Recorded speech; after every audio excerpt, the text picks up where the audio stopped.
Important stuff. Yeah, the important stuff, like this thing with William Shatner, I thought was really an interesting point of conversation today, Jim, and we were talking about it earlier. He said his darkest moment was the day when he came home and found his wife dead in the swimming pool. And it created massive heartache and trouble in his life. He always felt that he could save her from her alcoholism. Apparently she had gotten drunk, stumbled around and fell into the pool and was unable, because of the high levels of alcohol, to get herself out, as anybody would have otherwise. And but he felt that he could save her, that he could somehow be the reason why she would no longer be an alcoholic. He said, I will never again think that I can save anybody, that just because I'm in their life, they're going to change. And I thought, yeah, that's really true. I mean, that's a hard reality, but it's certainly true. Thank you, Gina. Thank you, Gina. You know, I wonder if that's pretty common.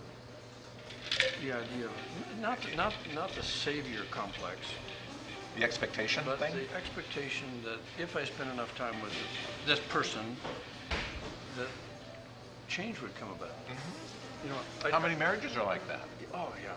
The expectation.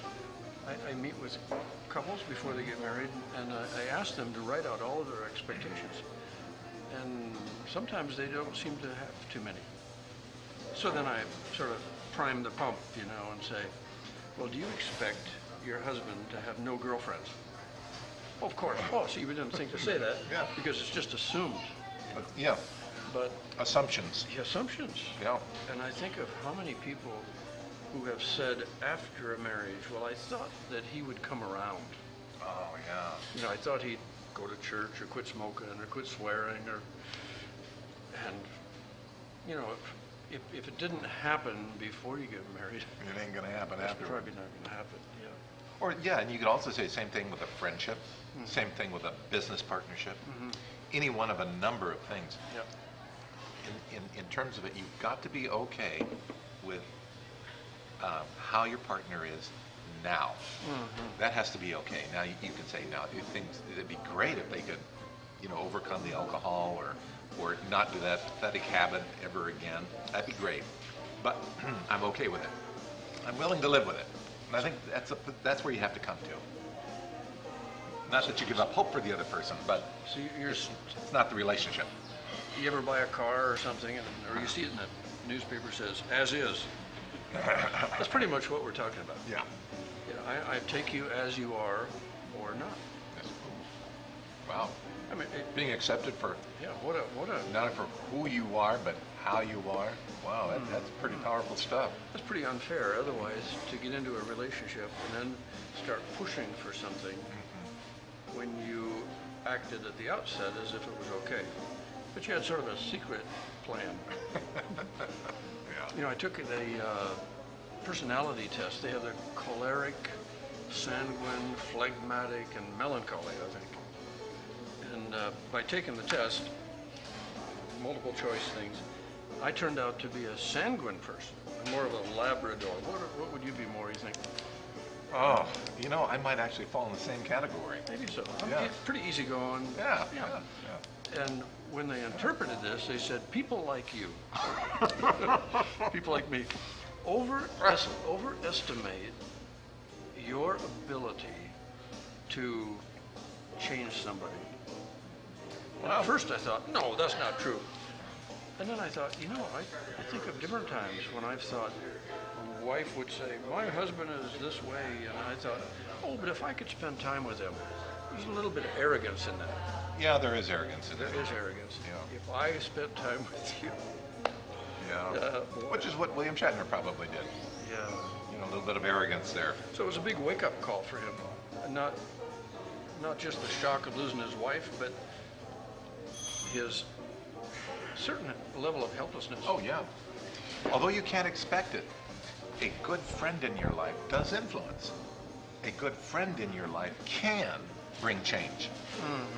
You know, which is a good reason to want to be the best partner, the best friend of another, but don't put any expectation on it.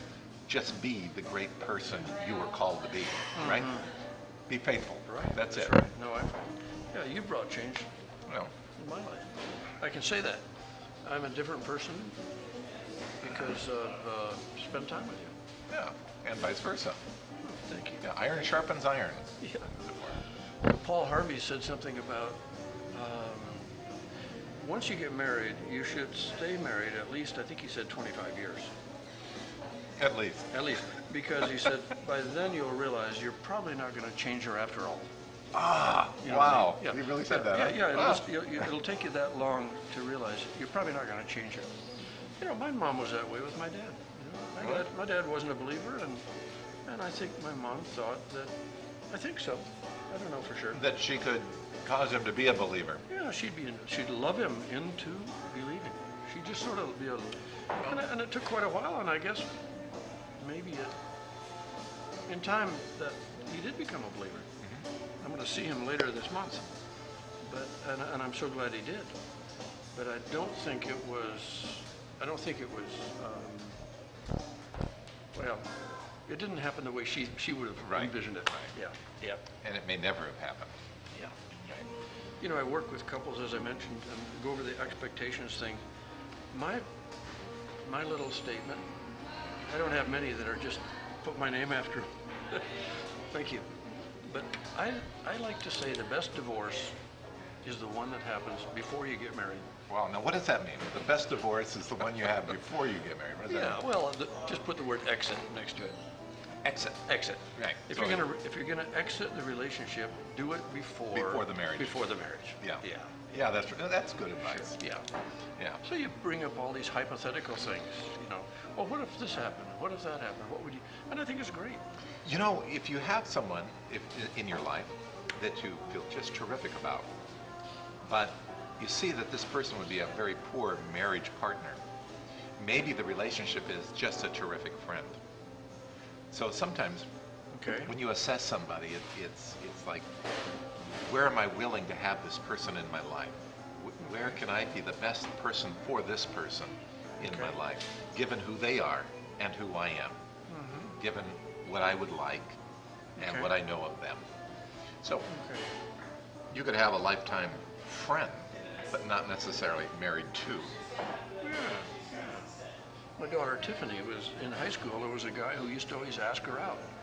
And she'd say, you know, actually, I prefer the relationship we have right here in class. You know, that was it. She says, I prefer this relationship. Why would we want to be spending time together? She's asking him Oh yeah. because she says, this is what I like. I like this. I don't know about the other. I like this. Yeah, and you see it sometimes in sports. Wow, I like that. sports where you see it in sports where a guy makes a great quarterback. Then they promote him to coach. He's not a coach. He's just a great quarterback. Yeah. A good friend may friend. not be a good Yeah, life partner. that's a true thing. Yeah, I think that's great.